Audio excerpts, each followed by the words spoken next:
I was watching this interesting YouTube video last night, and it was talking about how there was only 1% of people who were the dark chosen ones. Not meaning that they were dark, that they walked the part, they act the part, they conjured dark spells and worked with dark magic. But because there was nothing that could faze them. They never came from an emotional place. They understood that everything just is how it's supposed to be. They didn't rush. They understood about time. They knew how to control their emotions.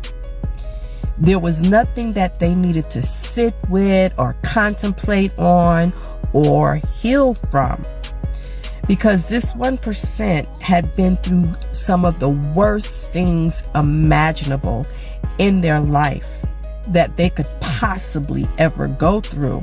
So they were unbothered. They didn't adorn themselves with crystals and protection jewelry. They didn't need it, because they had come through some of the worst things that they could possibly come through in their life, and they went and sat in the void. And I'm not talking about the dark of the night. I'm not talking about the shadow work.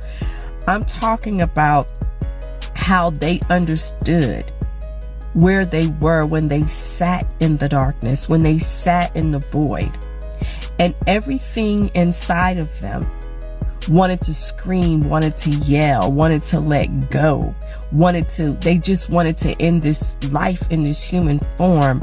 But there was something that crept in their mind that told them, no, keep going. And as I was watching this video, I began to reflect on aspects of my life. And I was like, I'm not quite part of that 1% yet.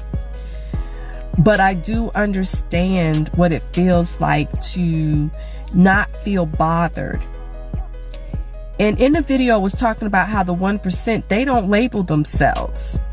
They have gifts, but everything is inside of them, their power. They don't need nobody to call them a sage. They don't need nobody to call them a shaman. They don't need to be called a priest or a priestess or an auntie or an uncle. They don't need labels, because they know that they just are. They sit quietly. They move quietly. They move how they choose to move. And they can walk into a room that is so full of spiritual people dressed in white, got on their beads, got on their crystals, got on their crowns, got on all of that jewelry. And they can walk into that room. And the moment they walk into the room, the whole energy shifts. Not because they're trying to carry the ego with them, but they walk in silence. And people can feel the energy and the shift. And then some people may even try to figure out what just happened, because somebody powerful just walked in the room. They are not concerned about negative energies attacking them. They're not concerned about people hexing them, because what they have just went through, nobody can touch them anyway. So why be concerned about it? They know that all they have to do is give you a glance. All they have to do is say, peace, be still. All they have to do is just smile. Look. And then realize, hey, this is not for me. They get off and they walk out and they leave it alone. This is the 1%. And maybe I am not giving myself enough credit, but I realize that, there are still some things that I tend to be bothered by just a little bit.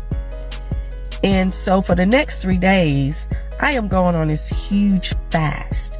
I am going to sit more in the darkness. And I am going to plunge and pull and pluck out everything that keeps me connected so deeply to stuff that is not even important. And I thought I'd share this with you all because a lot of y'all call yourself the chosen ones. A lot of y'all have all of these labels. A lot of y'all say, don't F with me. My people got me. All of this other stuff. But do you really know who you truly are? And have you sat with yourself in the darkness, in silence, to examine who you truly are? To remember who you truly are, and to awaken who you truly are. Looks like you forgot, once again, how powerful you are.